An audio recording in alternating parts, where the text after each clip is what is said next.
Okay, I have the brake calipers off, and now we're going to pull the emergency brake cable, which is here. We're on the driver's side wheel well. You might have to dig through your undercoating to get to this. There's a metal sleeve. It's not threaded or anything, it's just press fit. And what we need to do is grab a hold of it and just work it out and then pull the cable through. Okay, now we need to, and I've already done so, the shifter cable needs to be snapped off the ball here. Right now it's in park. Also, it's held in place here on this bracket, and with a screwdriver you can push this out, and now it's free, so we won't be pulling anything once the transmission comes. I've also replaced the drain plug, torqued it to 7 foot-pounds, and now we're going to drain the torque converter.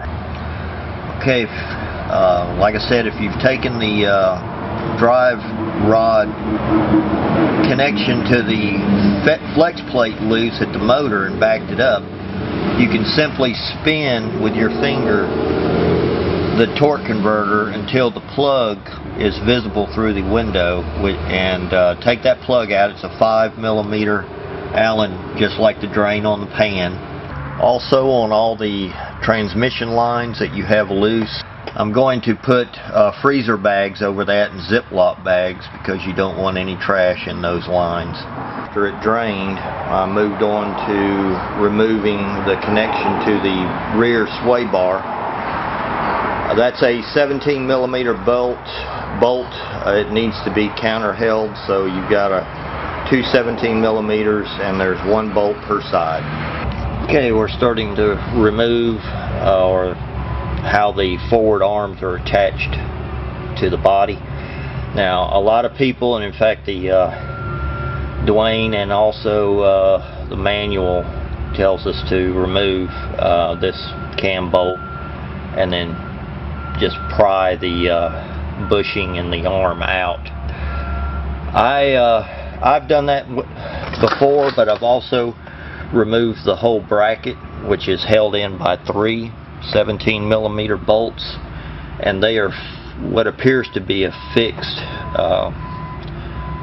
connection. In other words, there's not any movement once all 3 bolts are in, and doing it that way, I think, gives you or leaves you closer to the correct alignment, and I'm not messing with the bushings or trying to realign the cam. Okay, the next thing we need to do is take a nice strong strap and hook it around the upper sway bar. There's actually a dropped link here made specifically for this purpose. Hook it on, stretch it across just the bottom of the transmission, and then attached to the other side there.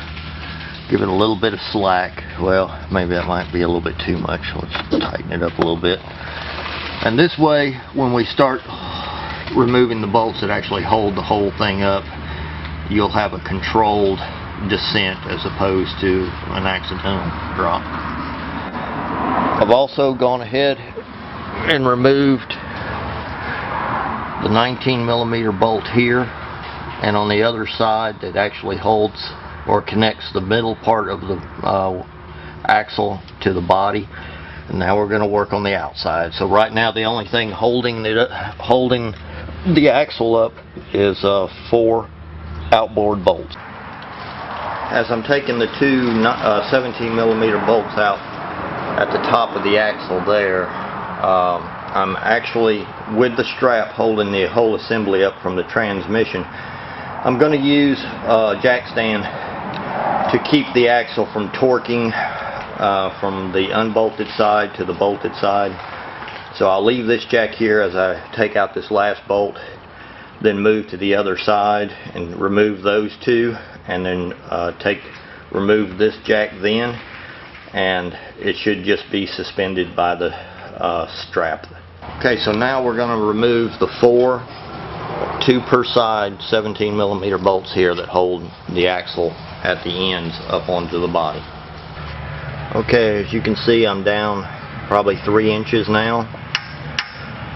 and I'm looking, just trying to make sure I don't see anything that's going to snag. One thing I can see right now is this brake line here.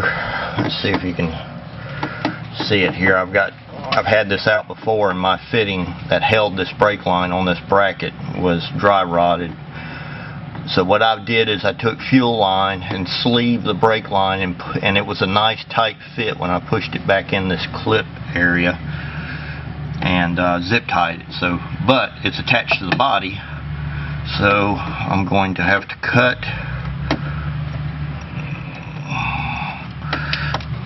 I'm going to have to cut the zip tie and pull that out of the bracket so the brake line will be free. Let me check the other side.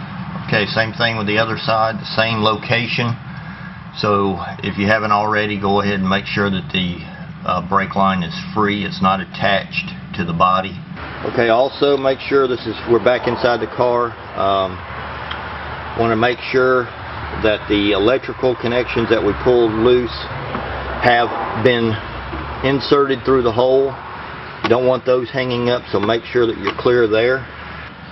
Also in the engine bay, make sure that your flywheel sensor and the Bowden cable that we took loose is free, not hung up on something or twisted around something, because it's going to have to pull through and come out with the torque tube. So let's just make sure it's not hung up, and as we go, double check this. Make sure that you're free and not hung up on something. Okay, at this point I want to make sure that I've got the front of the torque tube. Since it's totally loose, the only thing that's really being held up to the motor is the guide pins and the bell housing. So I don't want this dropping all the way to the floor when I pull the transmission back, which it would if you don't have something under it. And I'm doing this job by myself, so what I've got is a creeper with some wood on top, and it shouldn't drop really just a fraction of an inch or so, and then I can start pulling once it's away, I can pull some wood away and get it down low enough to clear the rear end to get it out from under the car. So be careful here if you're doing this by yourself. Okay, as I'm lowering, I see that I have another brake line that's attached to the body. I'm not real sure if you can see this, but to be honest with you, I don't know. Other than getting it down a little ways, you'll have to get in there and see if I can. Mine has zip ties on it like the others did, but see if I can move it a little bit. But anyways, that'll have to come loose as well before the transmission comes all the way down. There should be most likely one on either side. Yes, I see the other side has the same. So 2 more brake lines that need to just be pulled out of their clips like this on the wall or on the body. Okay, on the driver's side, where that cable was in relation to the passenger side, it actually goes into the spare tire well, so it's connected to the body as well, and it's hooked onto the body again with one of these circlips, and here on the axle, and it actually runs to this to this module. See if I can get that in focus. My camera doesn't like to focus real close. So you pop this loose, and then there's a ground wire here. Pull the other connection out the bottom. Be very careful, they're brittle. Once the ground wire comes off, then this can stay with the body. Another reason why when you're lowering these, to keep an eye out for anything that might be snagging up. Let's keep going. Okay, after a lot of finagling and going slow, finally laid once the front bell housing came loose, I laid it on the creeper and pulled the entire rear axle, transmission, differential, the whole ball of wax out in one shot. It would have been nice if I had been up another couple of inches maybe at the most, but I was able to clear the shock towers. As you can see, that's the part that really kind of limits you as far as ground clearance, but it's really a two-man job. It's a lot of work for a one-man show like myself. I didn't have any help, so this is what I did by myself. I recommend you have at least one more pair of hands to help you out. And as soon as I'm done doing what I need to do with my transmission, I'll try to do another video on how to install. It's not perfect, but at least it'll give you an idea as to what all is involved in changing out a transmission or just getting the rear end torque tube. If you're having to rebuild your torque tube with new bearings and whatnot, all of this for the most part would have to be done for that job. So anyways, thanks for watching. Talk to you later. Bye.